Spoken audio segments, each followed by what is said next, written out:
Hi there, church. We are back with you for our devotional for Saturday, May 30th, as we near the completion of another month. Mercy, it's gone by quickly, and June is a month with a lot of stuff happening as well. So today we are going to conclude our fifth chapter of Ecclesiastes. We're still in this section of aphorisms. We're going to be stepping into aphorisms on the love of money and kind of teachings around that. So here we go. And this begins with the NRSV at verse 8. If you see in a province the oppression of the poor and the violation of justice and right, do not be amazed at the matter. For the high official is watched by a higher, and there are yet higher ones over them. But all things considered, this is an advantage for a land, a king for a plowed field. And we have again a note about the Hebrew being uncertain there. The lover of money will not be satisfied with money, nor the lover of wealth with gain. This also is vanity. When goods increase, those who eat them increase. And what gain has their owner but to see them with his eyes? Sweet is the sleep of laborers, whether they eat little or much, but the surfeit of the rich will not let them sleep. That word is surfeit. I have no idea what it means, but our NIV translation is the sleep of a laborer is sweet, whether he eats little or much, but the abundance of a rich man permits him no sleep. Continuing with 13. There is grievous ill that I have seen under the sun. Riches were kept by their owners to their hurt, and those riches were lost in a bad venture. Though they are parents of children, they have nothing in their hands. As they came from their mother's womb, so they shall go again, naked as they came.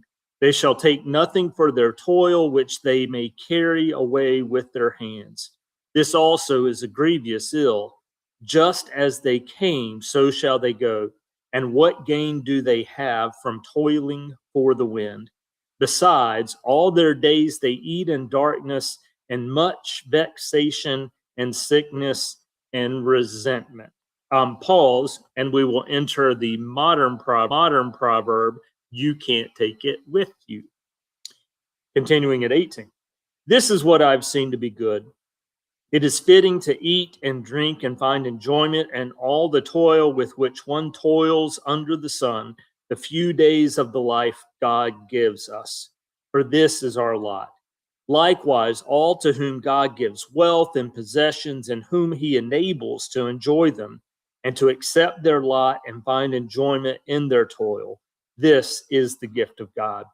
For they will scarcely brood over the days of their lives, because God keeps them occupied with the joy of their hearts.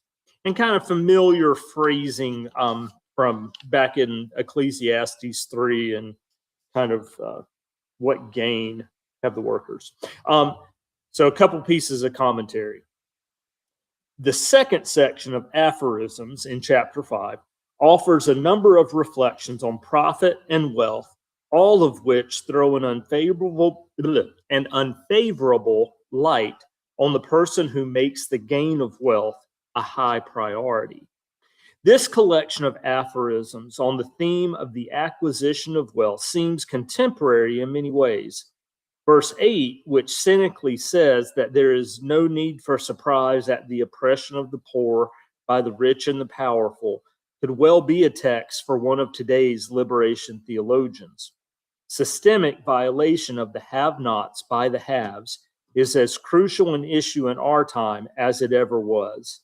Similarly, verse 10, the lover of money will not be satisfied with money, expresses the very sentiment on which consumerism is built.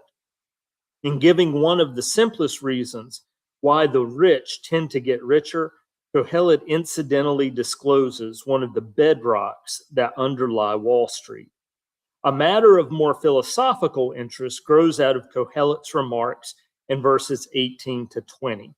The fact that good things come from God suggests that Kohelet thought of God as more than simply a distant power.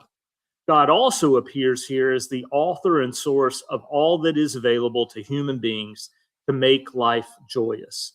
To accept God's gracious gift is, in fact, the only moral responsibility laid by Ecclesiastes upon the reader of the book. A more positive spin, oh no, sorry, let me skip down. I forgot where I marked it. Whether this election by God of some people requires the rejection by God of others, whether that rejection follows as a consequence of human behavior or is simply God's arbitrary choice, these are questions of which Kohelet makes nothing. All those questions we struggle with are he's not of interest. Yeah. The conundrum he raises remains alive and well. Who among us has not puzzled at why some people who have it all, in quotes, struggle with self-doubt, low self-esteem, and general misery while others do not?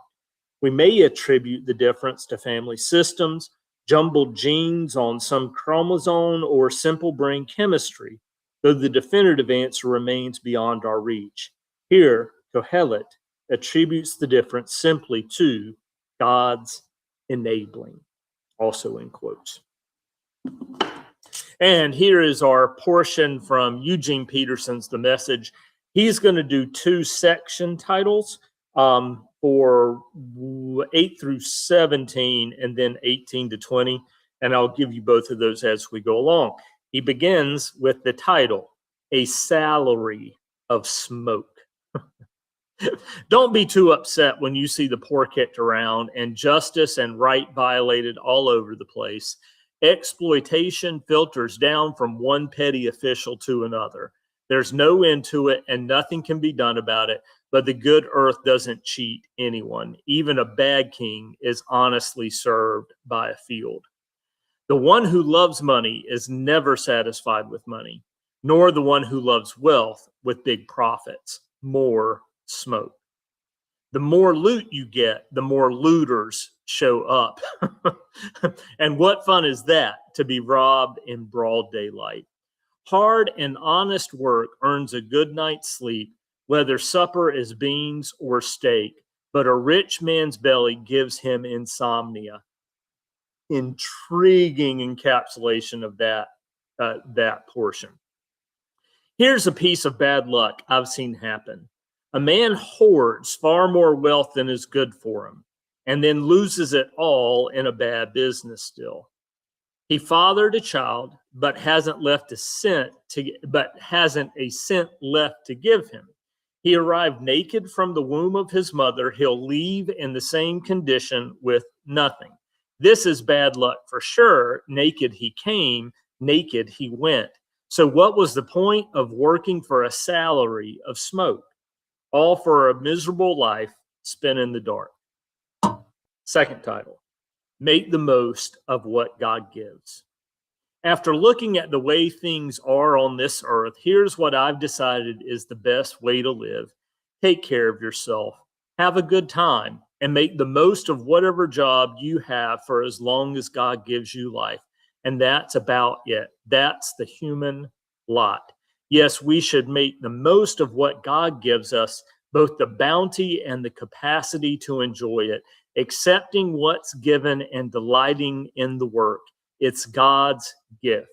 God deals out joy in the present, the now. It's useless to brood over how long we might live.